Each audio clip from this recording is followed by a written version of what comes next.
Good afternoon, a warm welcome to the Berlinale Homage talk with Helen Mirren today, in cooperation again with Deutsche Kinemathek, Museum für Film und Fernsehen. And please give a warm welcome to the artistic director of the Kinemathek and the head of Berlinale Homage and the retrospective and Berlinale Classic, Dr. Rainer Rother.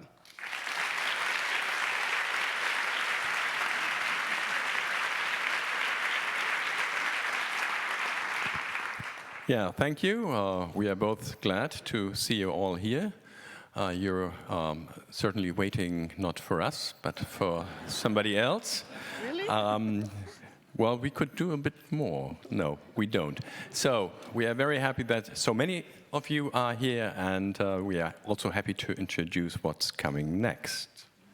Yeah, please welcome the moderator of the session, Rajendra Roy, the chief curator of film at the MoMA in New York.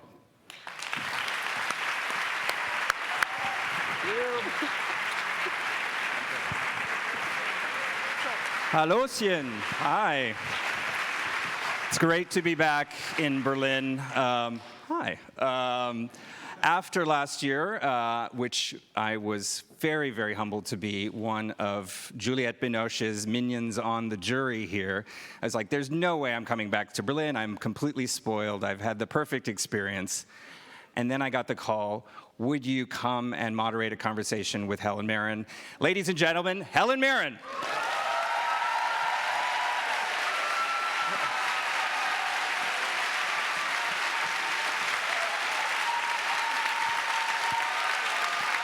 Thank you.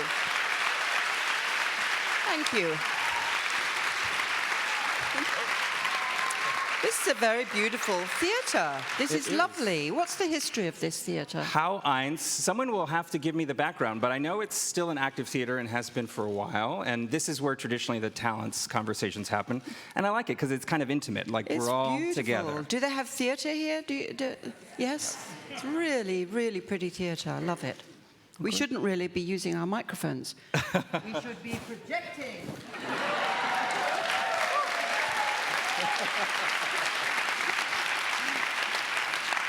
I'm game, but I think our viewers around the world on the live stream would probably be a little bit sad because they couldn't hear it. So hi, everybody, live stream crowd, and welcome. Thank you so much. Raj. Congratulations on your homage here at the Berlinale. Thank you. It is a great honor, especially coming from here in Berlin, where the audience is so discerning, educated film audience. It's the festival. It's true.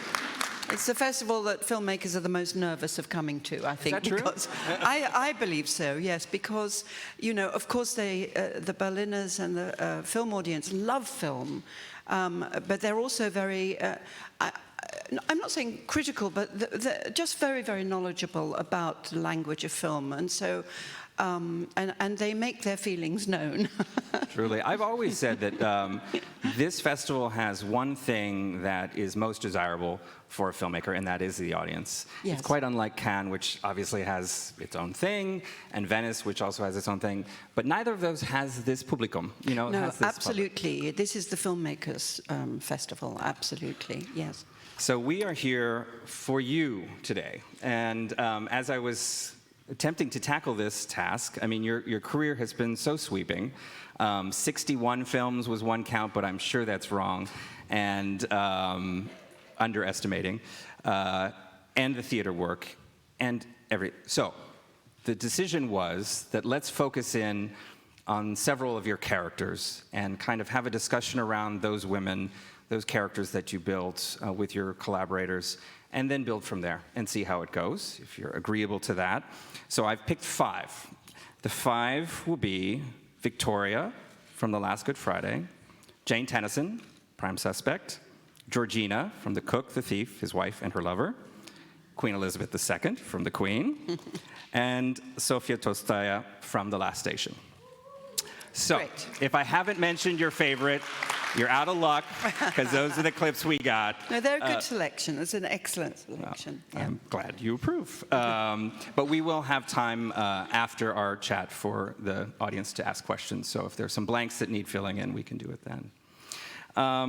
So these films, the way we'll present them are roughly chronological, but again, I didn't want this to be really an art historical lesson about, you know, the trajectory of your career. I really hope that we can focus in on the characters and how you created them, and the process, the collaboration, and the inspiration would be the kind of touchstone points. So let's dive right in. I kind of grouped them into categories, which is restrictive but hopefully useful in some ways. So this first category is going to be badass real women. If any of you have Googled Dame Helen, you will see the word badass come up real quick. I'm a very polite English woman. I don't know why. I'm sure it's referring to the characters that you've helped create. But it also, you know, made me scratch my head, because I think that is reductive. You know, the strong women characters, the strong female leads, as they like to put it. You know, that kind of creates a lack of nuance that I think the characters that you have made. Well, I think the first mistake is to use the word strong, actually, because what always makes a character interesting and you know, brings the audience in is not strength, it's vulnerability and weakness. You know, the great roles are to do with vulnerability and weakness, not to do with sort of strutting around, you know, arms akimbo, legs akimbo and arms folded kind of thing. So it's the investigation of the weakness underlying characters that maybe on the outside have power, but inside it's investigating the weakness. So what you might call an interesting character is always to do with their weaknesses, not their strengths. Well, that is so perfect, because the first set of clips that I'd like to look at are on Victoria from John Mackenzie's 1980, The Long Good Friday. So just a bit of background. So all of the films that we'll speak about, other than the series Prime Suspect, are part of your Homage here, so they're available to be seen if you haven't already seen them or seen them recently. But just a little bit of setup for The Long Good Friday. Originally, I read this was a TV production. It was meant to be a television film that... I don't know about that, the background of it. Maybe way before I was involved. I think there was a point, you know, in that era in Britain, financing for this sort of film was very, very difficult. English film in general was, British film, I should say, in general was not good. There was the odd film came out that was interesting, but it was pretty rare, and I think the financing was quite difficult.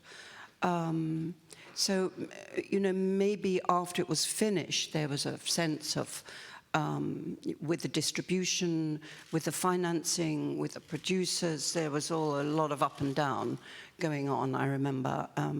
So maybe there was a moment when they thought. But also it was an era when I would say, and I always used to say, that British film is alive and living on television, because that was where all the really interesting work was happening. And some of the film directors that subsequently became successful sort of Hollywood-type film directors actually were working on television at that time.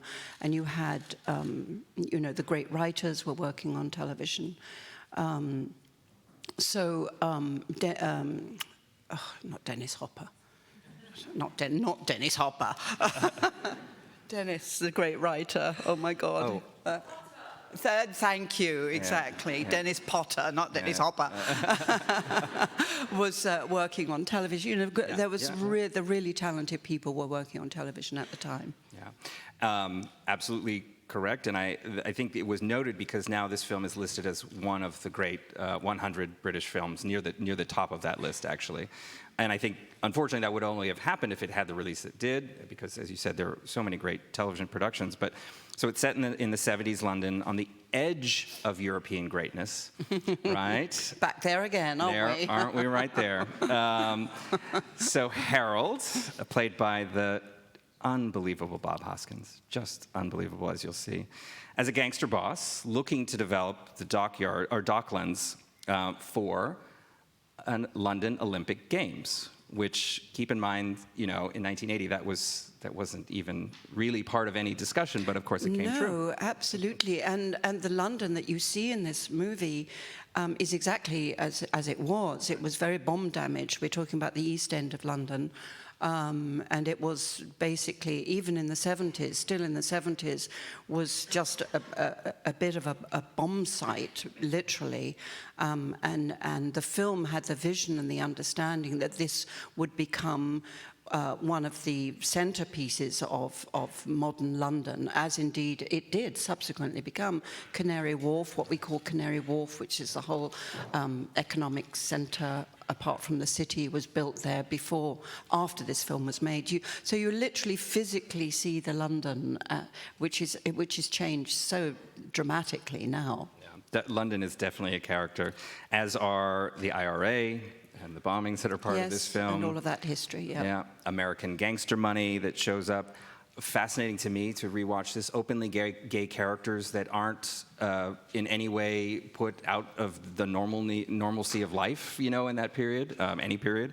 A very yummy young Pierce Brosnan in Yes, I know. Yes, with one line. Yes. And Victoria. So let's have a look at the first clip from The Long Good Friday.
So there's that vulnerability you spoke about. And there is a second clip I want to go to quickly, but just one note. I mean, the London in the film is definitely a character, but I was noticing when I was watching this, the production design in that scene, the blush rose everything in that I know. scene. I was seeing that for the, Right. remembering that's a very, very 70s sort of decor. Definitely. Yeah, that was great. Yeah.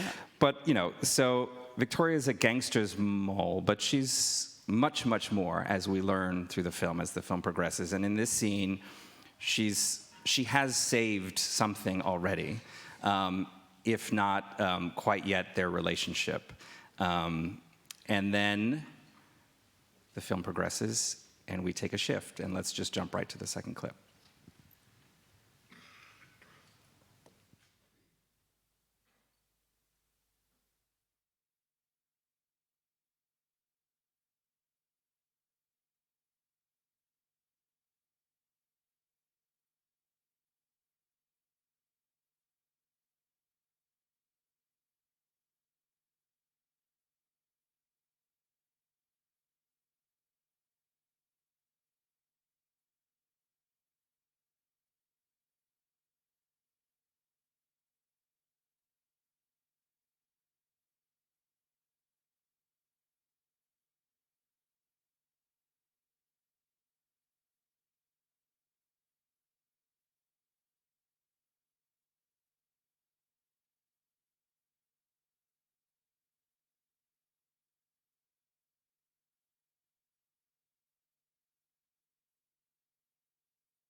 So what I love about these two scenes is that, for me, they're almost mirrors of each other, right?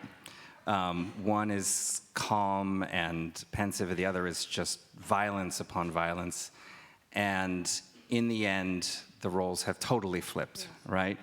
Harold's comforting Victoria, and in the end, she's comforting him. And I'm just wondering if we could talk a little bit about this arc and how you worked with your collaborators to find Victoria's arc. Well, it's quite a long story there, actually. When I was sent the script for The Long Good Friday, brilliant script by Barry Keefe, who was a playwright. It was just one of the best piece of writing I'd seen, certainly in a film script. It was visceral, it was inventive, it was absolutely great, except for the woman's role. And the woman's role was boring. She was the gangster's mole. She was there to sort of sit in the, be pretty in the corner, basically. And it had no strength or qualities. It had nothing. But I could see that the script, that this, apart from that, it was a really wonderful script. So I had meetings with John Mackenzie, and I think Bob was there as well. Bob was always very supportive, and Barry, and I said, I love it, I'd love to be in it, but, these are my ideas about bringing the woman into the story. I wanted her to be a part of the plot. She wasn't a part of the plot. She was, as women's roles so often were, in those up to comparatively recently, they were a sort of sideline. They're basically to look pretty and have sex, maybe. So I had my ideas about how to bring her into the story. she was originally a working class girl. I said, no, let's make her a sort of middle class, upper middle class girl who, you know, likes a walk on the wild side, you know, has made this relationship with this gangster, because that did exist. Those two worlds in the 70s, especially in London, did sort of coexist side by side. You think of the Lord Lucan sort of world of, you know, of gambling. I don't know if you know about Lord Lucan, but, you know, there was that thing of the very upper classes and the criminal world sort of rubbing shoulders in nightclubs and places like that. So I thought it'd be much more interesting to make her a sort of an upper class girl, educated. She was his face, you know, the one that he would put out to make him look good. So that was my idea, and then I wanted to bring her more into the plot. So I went away on holiday and came back, and literally 2 days before we were due to start shooting, and the script hadn't changed at all, one iota. But by now, I was committed. Of course, I was young enough and ignorant enough, which was in a way my saving, because from that point on, I was just such a pain in the butt for the poor director. John, I just was so annoying. Every day I'd come and say, well, I've rewritten the scene, you know, and this is what Directors I think we should that. do. Love that, you know. But in a way, I was lucky there because I think it wasn't, as we said earlier, it wasn't a big production with a big studio behind it. So there wasn't that sort of controlling force behind the movie. And bless him, Bob was utterly supportive. If I hadn't, because he was the star of the movie, you know, and if he'd said, no, I'm not having this, it would have been impossible for me. But he was very supportive of making it much more the relationship that you just saw in those two clips. So that relationship really, really did come from me every day walking on the set with a rewritten scene. You know, and John, you know, frustratedly, but going along with it. And it taught me that sometimes, yes, you have to fight your corner, you know.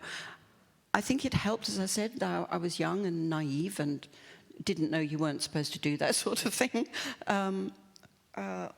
But I think it really helped the movie. I think it made the movie...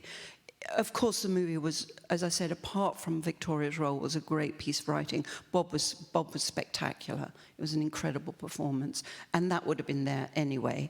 But I believe it made the film just more complex, more interesting, more unexpected. Absolutely, and thank you so much for sharing that story, because it is a huge light on a process that involves fighting, you know, and involves Absolutely. defending your Yes. ideas. And Yes. this, I have to say, I mean, if you remove her agency, this film is one in any number of great gangster movies, perhaps, but it's not a standout in the same way. So kudos. Well, it was very much remember, it was the precursor of all those British gangster movies.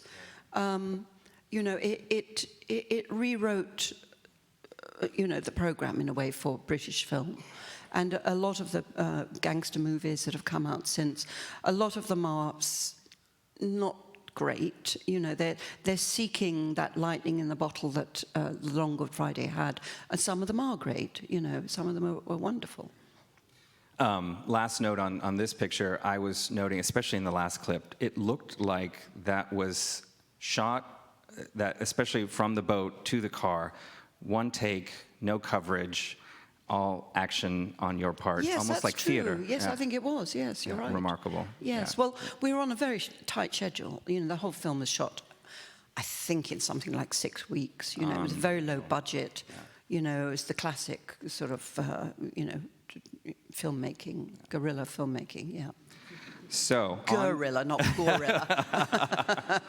well, I thought about putting some of your jungle work in here, too. But, on to the next Google-searched badass character. But I think we can say Jane Tennyson truly has created a contemporary archetype of this woman with agency who has made her own way. And this is a series that ran from 1991 to 2006, created by Linda LaPlante.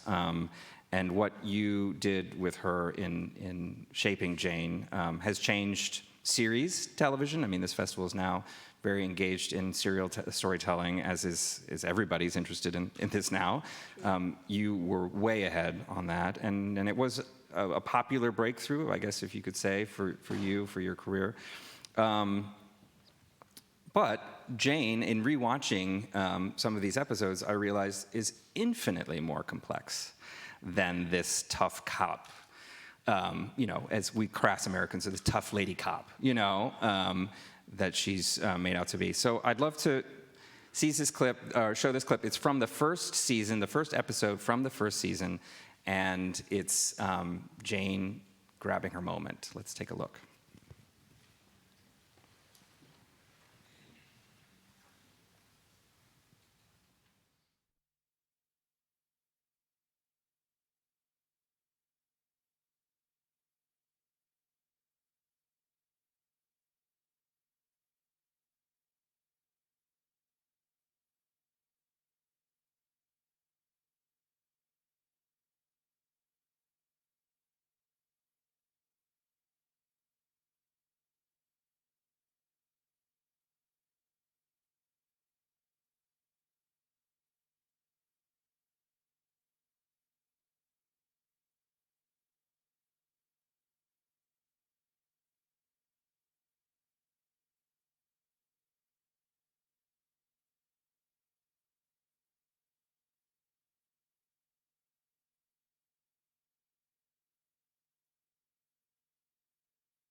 So you all can be very jealous. I had an amazing time putting these clips together, but it was very important for me that we include the two bits before this office visit, right? Her witnessing her colleague being wheeled out, yes, and having that spark, and then this panning kind of establishing shot in the office, which I hope you noticed, it was, as we would say in the US, a sausage party, right? It was all men. Yeah, there was not one woman in that office. Yeah. And then she goes and tries for her moment. So here's a person, a woman, seizing her opportunity. Is it appropriate? Is it inappropriate? And that's Jane Tennyson throughout, right? It's like, it's not one superhero image of a person.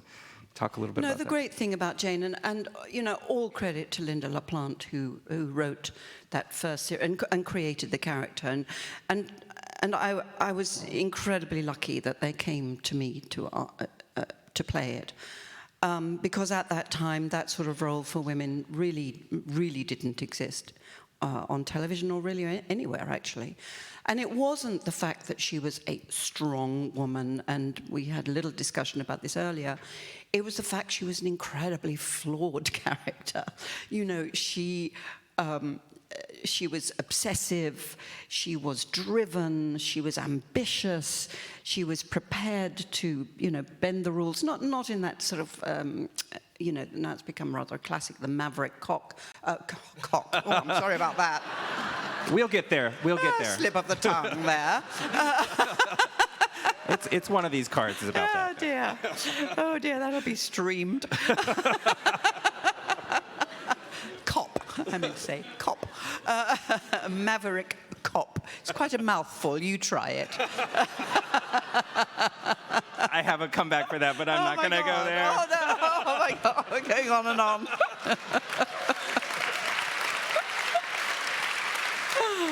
Oh, Lord. We're in Berlin, it's fine. Anyway, but no, Jane Tennyson was this wonderfully vulnerable, ambitious person. There's a wonderful scene, you know, actually there was a great scene that unfortunately got cut out because it was a bit too long, where her boyfriend invites his boss back, and her boyfriend at the time is a sort of a house developer, and he's trying to impress his boss, and he just says, please, just be there for me this one time. I'm just asking you this.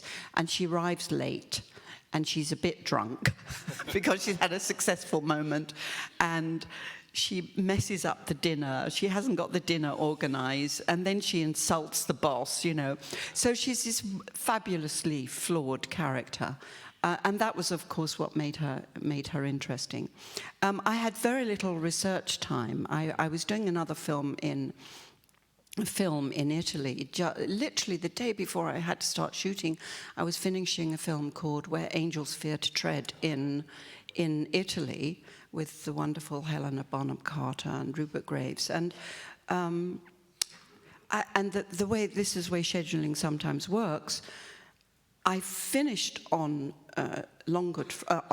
Where Angels Fear to Tread in the morning. I had a shot to do in the morning. The next morning, I was on set in Manchester doing my first day shoot on Prime Suspect. So I didn't have any time to research or sort of prepare my character at all. I just had to sort of jump in, you know, in the deep end. I arrived on set, had my hair cut, because I had the long hair that you saw in the Long Good Friday, and sort of just jumped in, you know, and did my research for the character and for policewomen in general over the next sort of couple of weeks. And Linda LaPlante actually came to me after a couple of weeks of shooting, gave me the most wonderful note, actually. It was an incredible note. She said, stop smiling. She said, you're smiling. She was obviously watching, you know, the dailies. She said, don't smile. She said, this is a woman who doesn't ingratiate herself with people by smiling. And, you know, I hadn't thought of it. And I realized that, yes, as women, you know, we smile to make people feel good. Hello, you know. Oh, that's so funny. Yes, you know. Oh, brilliant. Oh, brilliant. You're brilliant. It works. It works. I know, it works. Which is why we do it, because it works. You know, but... but she said, no, this woman doesn't do it like that. You know, she does it a different way. And it was a great note. And actually, I think for the whole of that first 4 hours, because the other great thing about Prime Suspect, it wasn't a series. It was a 4-hour story. So I did 4 hours, but I did it every 2 years. So it wasn't like you did it every week. It wasn't that sort of series, you know. It was just one long-form sort of storytelling. But in the first 4 hours, I don't smile. I don't think at all, not once. Yeah, and that was a great note from Linda. I'm glad you mentioned your boyfriend and the relationship, because actually one of the first scenes, even before the one we showed, is her at home trying to be this good girlfriend to Tom Wilkinson, who plays her boy, incredible. And it's a scene where his child from a previous relationship is coming, and Jane is trying to be a good girlfriend, new mom substitute, whatever, and just drops a cake all over herself in anticipation. And it actually is incredibly sweet. And I had forgotten that that was part of her character as well, this ability to be kind of a mess, but also sweet at the same time. Yes, so. And really we hadn't seen a woman character like that, I don't think, on screen before that. And then, of course, it went on and on and on. I became powerful. My voice became a voice to be listened to because I was the sort of constant throughout the thing. So other writers came on board, and I took the decision, and I was really a producer, really, by then on it. And I took the decision, I had great producers, incidentally, Paul and Andy Harris, subsequently, who then produced The Queen. My approach with writers, always, as a new writer would come on, I would say, now, forget about what happened before with this character. You take this character where you want her to go. I want this to be your prime suspect. You deal with the issues that interest you. I didn't want any writers to come on and feel like they had to write to a plan, a set of rules. And it made for much more interesting writing right up to the end, where the writer who came on board was a recovered alcoholic and really wanted to deal with alcoholism, and so he pushed Jane into alcoholism and the fight against that, and used his own experience. And to this day, I really believe very strongly that writers have to use their,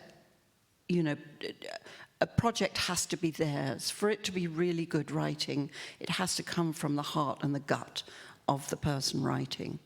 Truly. No, I mean, and this lesson of exerting your influence and your power once it's established to allow for that is really critical. So bravo to you. All right, we're going to shift gears. So this next category, which is a category of one, although it could be many, is what I'm pathetically calling the fantasy woman. And this means more a woman in fantasy, fantasy scenarios or films. It could have been Morgana from Excalibur. It could have been any number of the Shakespearean characters that you've brought to screen. But we're going to pay attention to Georgina from The Cook, the Thief. This is 1989, Peter Greenaway. And Georgina is, from the outset, an enigma. She's this picture of grace amongst ogres, and she becomes passion incarnate in a way. She's also nearly wordless for long stretches, especially at the beginning of the film, which is a shift from what we've just experienced. And so let's dive into the clip and then talk about that.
Killed me to cut that scene.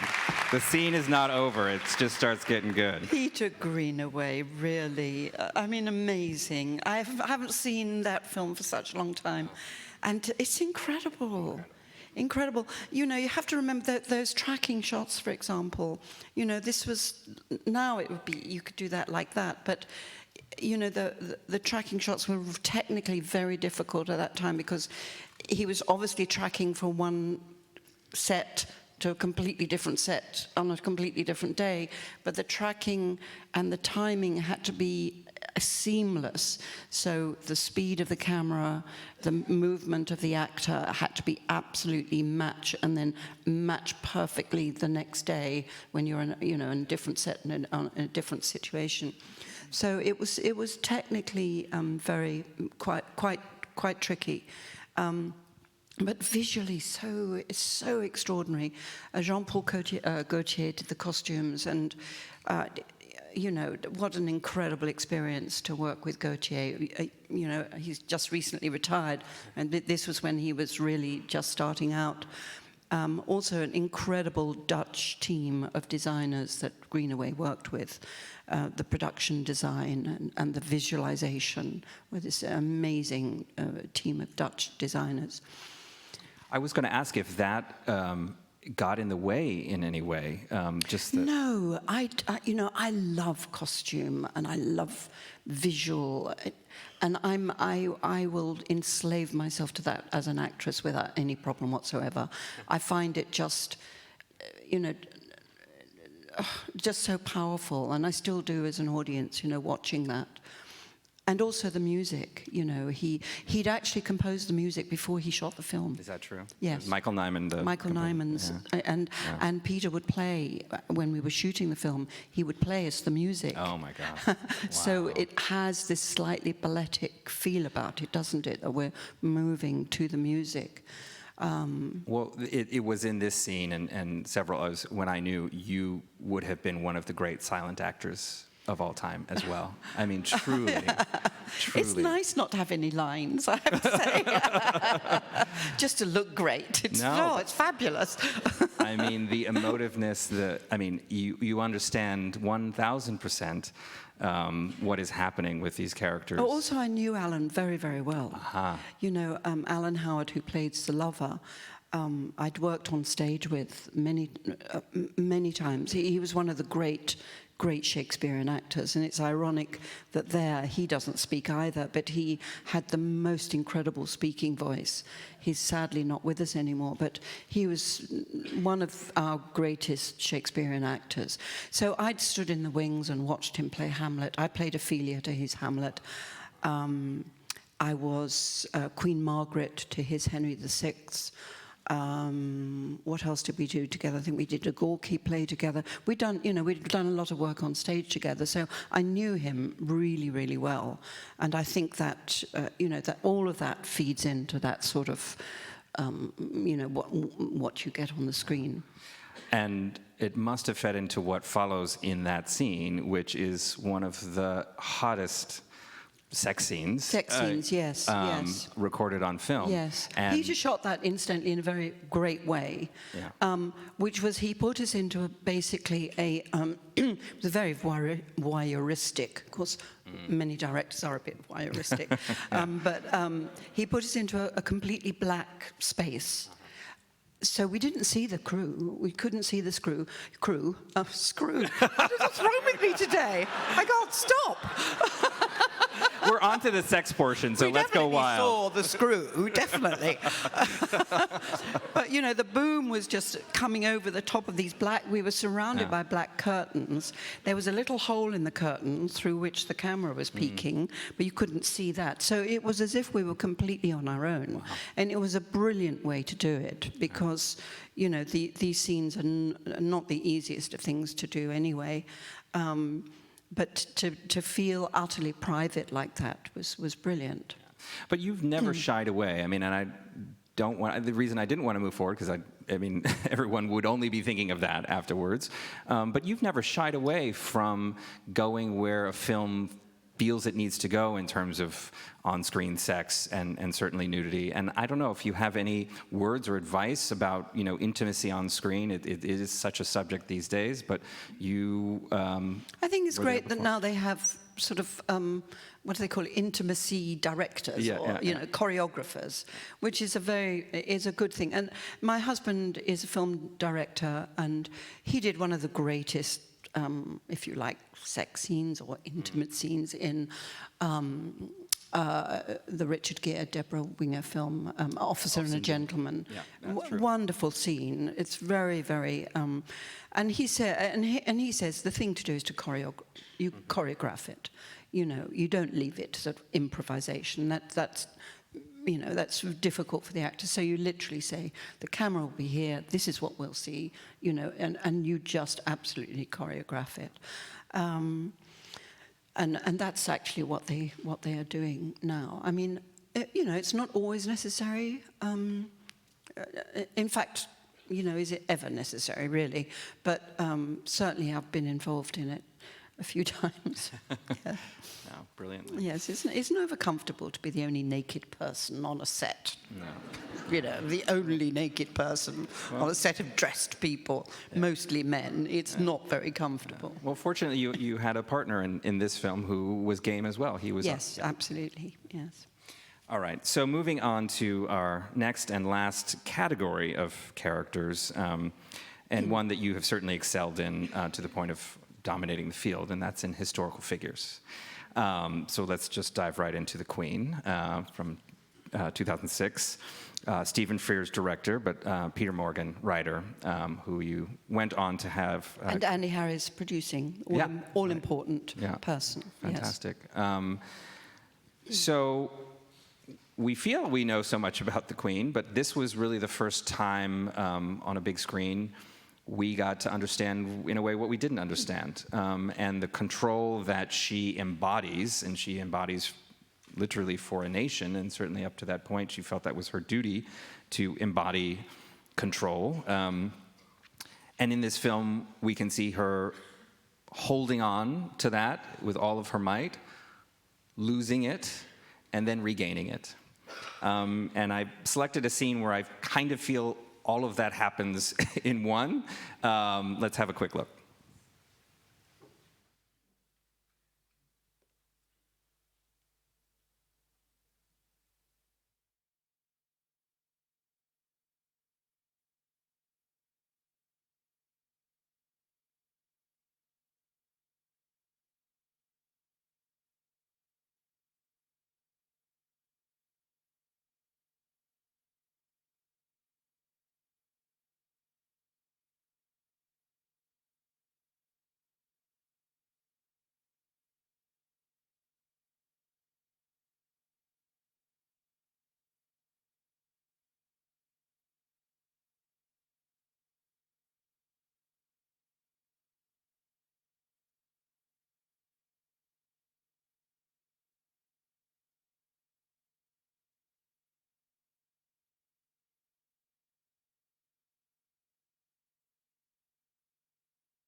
There's a wonderful writing by Peter Morgan, and I don't know about you, but I've been loving The Crown, you know, for this. He's an extraordinary writer, absolutely extraordinary writer, wonderful. So I'm glad you brought that up, because I think I would be chased off this stage if I didn't ask you if any of the actors who have taken on Elizabeth II in The Crown have come to you for any advice.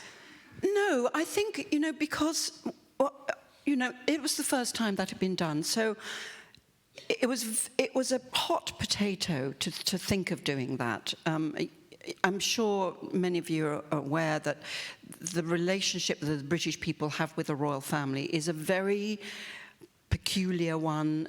You know, there is absolute love there, and then they mock them unmercifully, and then anything they do becomes a huge, you know, newspaper articles endlessly about them. So you knew, and because this had never been done before, I knew going into it I would have to be so careful in my whatever I said about it, or how I spoke about it, or how I did it, and all the rest of it. So when I was preparing it, I just didn't know where to start, because especially at that time, the only video of the Queen, there was a very ridiculously, embarrassingly stiff documentary made about them, you know, having breakfast together that was embarrassingly sort of awkward, and then just press stuff. So I couldn't get to grasp grips with her. But then, and also I was just so self-conscious, thinking, what am I doing?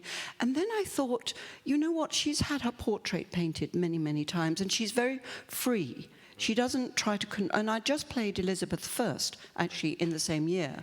And again, with Elizabeth I, I'd studied the portraits, because that was all you had to go on, the portraits and what ambassadors said about her.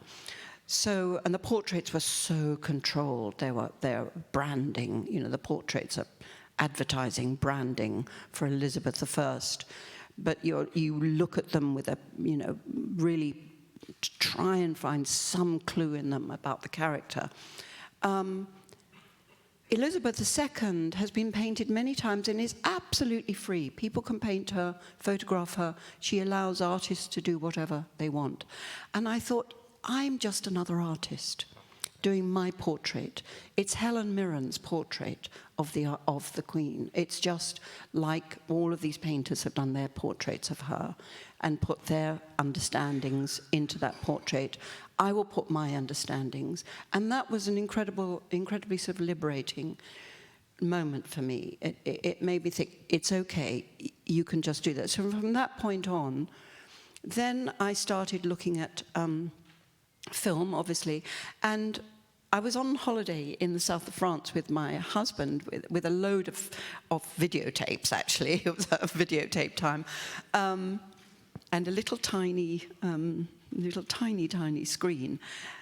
And I started watching the same piece of film over and over and over again, which was a piece of film of her getting out of a car, and maybe she's 13 or 14, and she's getting out of a car, big black car. She's this young girl, and the way she gets out of the car and puts her hand out to shake hands with the dignitary that she's meeting, and that little movement just, to me, told me everything.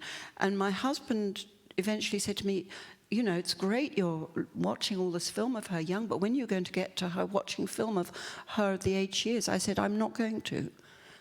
Because I want to see the person that she was before she knew that she was going to be queen. The rest of it, the mantle that falls upon her, is sort of easy. I want to find that person behind all of that. I always likened it to be a captain in a submarine, you know, and whenever I did a shot of the Queen, I always went like this. In other words, you know, go down into the submarine and then look up through the periscope. And it seems to me her eyes are sort of like periscopes looking out from something much, much deeper. So that was sort of what I was trying to get to. But it was a great, great journey. I have to say, when I first saw because I love costumes, when I first saw the costumes for the Jean Gaultier costumes, it's like, oh my God, this is fantastic. I love that feather hat. Oh, look at those boots, I love it. And I looked at the costumes for the Queen laid out there. I literally cried. I literally cried. I thought, I can't play anyone who wear those clothes. I just can't do it. So I don't know how to go there. You might be the one person who knows this. She chooses to wear that, correct? I mean... No, I think the thing is she's completely and utterly unvain. She was a beautiful young woman. Beautiful. When you see her at her coronation, she's gorgeous. But I think she had absolutely no vanity. So I think they just put her in. She just wears whatever they tell her to wear. Today, Mum, you're at the, the garden party. You need to be seen. We're giving you this bright yellow dress. And, she just puts it on. Which the hat? There's the hat. Okay, fine. And off we go. She just wants to wear brogues and a barber jacket, walk out in the rain across the moors with her dogs. That's what she wants. Wow. Just a quick note. Last year, researchers from the BFI were searching MoMA's archives for the centenary of Queen Victoria. And they found in our archives filmed footage of her last visit to Ireland. And it's the first and only time you can see her filmed face moving. And she is smiling, and she's engaged with the young people who are coming to get, and she's wearing these really cool steampunk glasses. Wow, and it just amazing. Exploded every idea of this chilly, frosty woman. Yes. It's like, no. How old was she at that time? She was very old, so it was her last visit. Yeah. Yes, interesting. So, anyway, yes. I'm happy to send that I'd to you. love to see that. Yeah.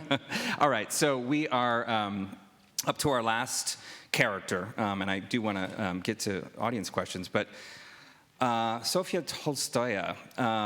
So this is 2009, The Last Station by Michael Hoffman, and the wife of Tolstoy. This is also a story about control and a character who is determined to maintain control, but an entirely different character altogether, right? She's freewheeling, she's full of fire, and she is caught... And she wrote out by hand War and Peace 3 times. Wow. By hand, and was a very, very important editor for Tolstoy, which, of course, is not, is pretty well known, actually, with those who know it. So she was an extraordinary woman. She was a lot more than sort of Tolstoy's wife, if you know what I mean. Sure. And this film helps illuminate that. So we have a clip from this confrontation between tradition, which in a way she's holding on to, while also wanting to elevate the revolution that her partner is bringing about. So let's have a look.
So I loved that because it felt full circle in one clip, right?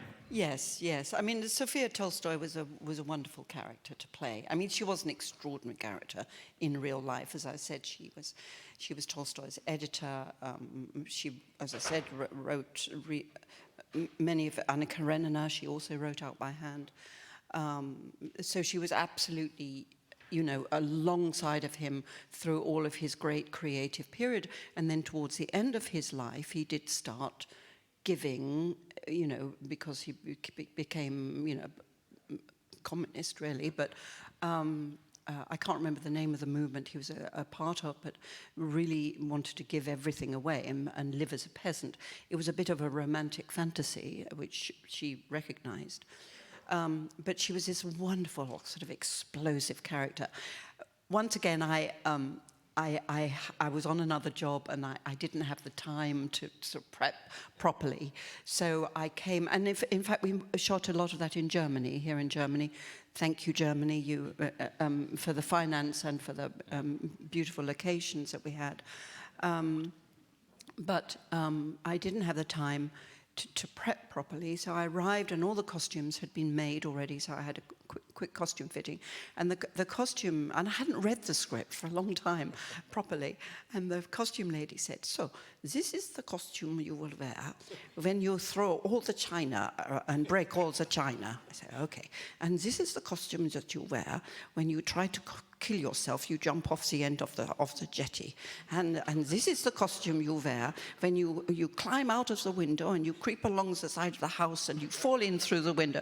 And I thought, I remember why I wanted to play this role. Oh, yes, that's right. And oh my God, it was such a great role to play. I loved it.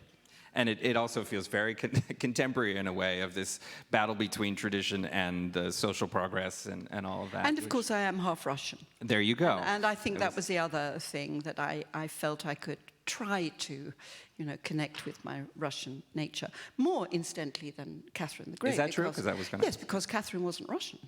She was Prussian. Right. She was German, if you like. So, you know, she wasn't Russian at all. You know, a lot of people keep saying, oh, you know, Catherine the Great, you're Russian. No, she was not Russian at all. She had to learn Russian. Yeah. Friends, questions? I think there are microphones, so I will allow our friends. Maybe we can start right there on this side. Yes. Hi, Ellen. Hi. I love your work, and I'm Jorge, actor from Brazil, and I want to know, what do you think about the projects where there's no racial diversity, and if it affects your work as an actress? I think there are many stories to tell, and as many stories that there are to tell, there is as many different ways to tell them. I was very lucky to work in an early part of my life with one of the great theatre directors, Peter Brook. And Peter Brook was the first director to really have, as they say, racially blind casting. He would cast a mother and a father, you know, a black child and a white father and a Chinese mother, and absolutely colorblind, as they say, casting. And I learnt very early on how, because of my work with Peter Brook, how the world of imagination that we enter into whenever we watch a piece of drama is an extraordinary thing. It's extraordinary how our human imagination can accept, and I think we really underestimate our imagination. So, as I say, I think there are as many of the stories that there are to tell, there are that many ways to tell them. And I think that we are just at the cusp, at the beginning of understanding what that is. You know, could we watch a movie, do you think, with a... And I think the answer is yes, incidentally, with a black Tolstoy, knowing that Tolstoy was a white Russian. You know, yes, I think we could, absolutely.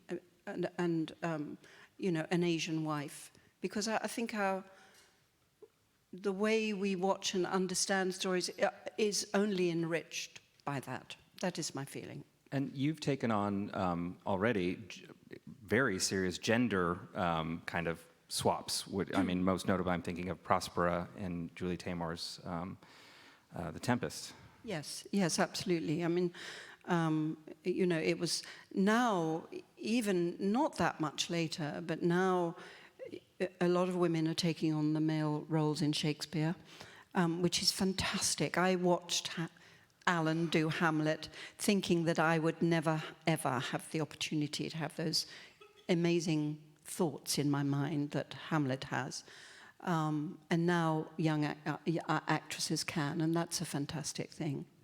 Ruth Negga is actually in Brooklyn. And Ruth is in Brooklyn right Yeah, now, yeah, yes, doing Hamlet, exactly. We'll get one on this side, maybe right here.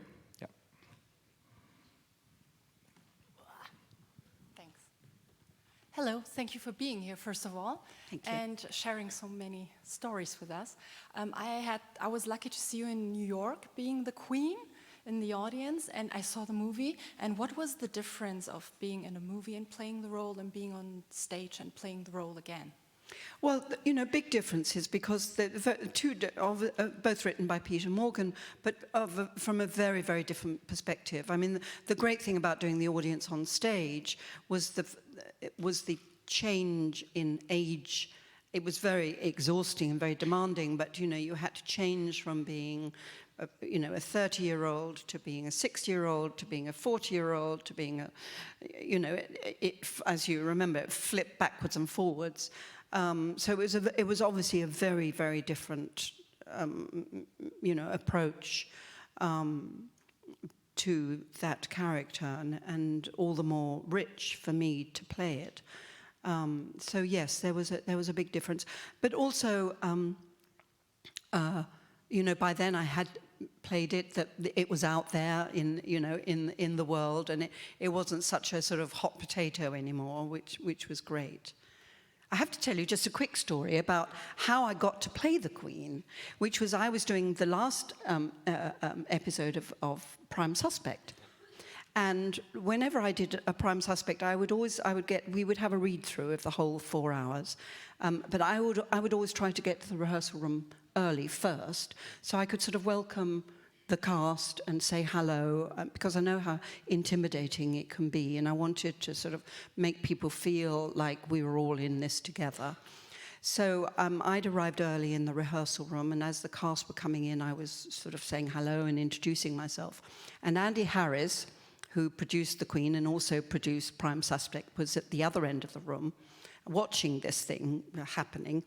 And he told me this. He said he was looking at me and he thought, oh, they're treating her like the Queen, you know. And then he looked at me and he said, she looks a bit like the Queen. And actually I did. Whenever I put a black wig on, I didn't look so much like the Queen, but when I was younger, I looked very much like Princess Margaret, something to do with the nose or something. But so there is a sort of physical similarity.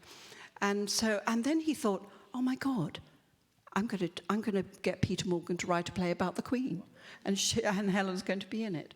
So that was how the whole thing started. Truly remarkable. Funny, yeah.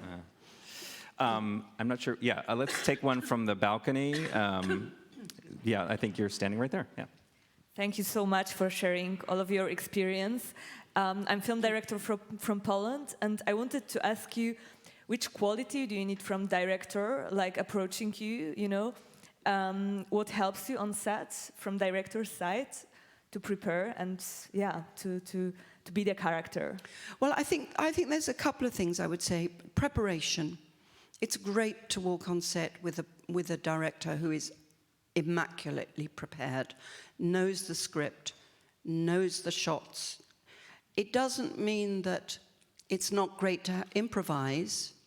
And Robert Altman was an example here of a master technician, but so knowledgeable about lenses, about editing, that he then had the ability to drop things, improvise, but he was at the same time extremely well prepared. So I would say preparation.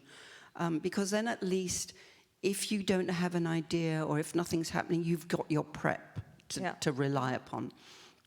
And the other thing I would say is don't be afraid of the makeup trailer.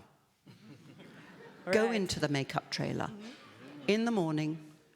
Don't knock on the door. Don't say, may I come in? Walk in, say, hi, everybody. How are you all? You know, how's it? Oh, my God, it's raining. What are we going to do? You know, just don't be afraid of the makeup trailer, because I think a lot of directors treat actors as if they're sort of wild animals, really, that you occasionally poke with a stick, you know, to get a reaction out of them. You know, go into the makeup trailer, say hi, just, you know, and just, you know, be easy. And in terms of directing on set, props are great for actors. You know, I think if an actor is a little bit at sea, you feel they're at sea or something's not working, find a prop and say, why don't you play with this orange while you're saying that speech? Or, you know, why don't you fiddle with the curtain? Or, you know, maybe your shoelace is undone, and while you're doing the speech, do up your shoelace. Just to sort of take the actor's mind off the problems of in the mind, because you can get too messed up in your mind as an actor, and really you want to take them out of that, I think. I know she's actually telling the truth, because we prepped for this talk backstage as she was getting her makeup done. So she will give you the good stuff, because I think you have given us some good stuff. So I have just one more last little clip for you. And for me, it encapsulates why we, your fans, because I am pleased to count myself amongst them, love you so much. So could we run the last clip, please?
We love you, Helen Mirren. Helen Mirren. Thank you. Thank you, everybody. Thank you.